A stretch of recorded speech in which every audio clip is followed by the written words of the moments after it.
Hello guys, ito na naman, kadarating lang ng aking parcel from TikTok. Bubuksan ko na. Bumili ako ng mini pan.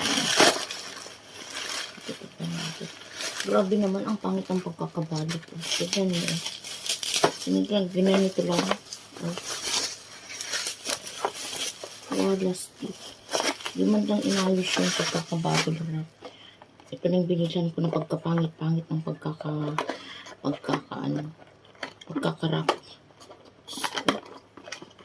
Di man lang maganda.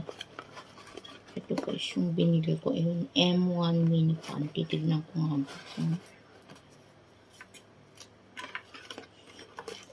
Ito ba? Wala pang damage. Parang ayaw nang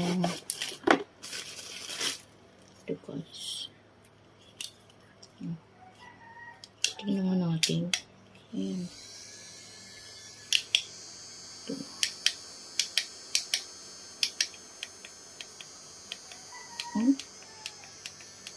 5, 6, 7, 8, 9, 10. Ayan, 89. Hanggang 120 sabi. Ito.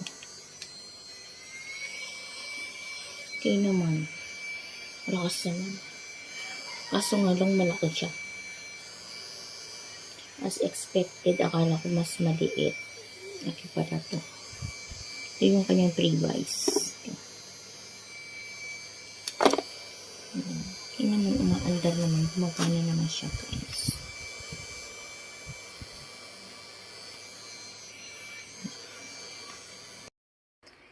Ito guys, itry na natin kung gaano siya kalakas. Ito. Gagawin natin. Siya kalakas na ito. Ayan. Ito yung aking buto. Hinahali talaga. Ganito siya kalakas. Ayan. Ayan. Ganito siya kalakas. Yung pong price niya na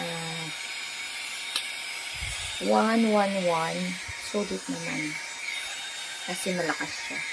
Maganda. The moment of truth. Ayan, pwede na guys. Sa kanyang price, worth it.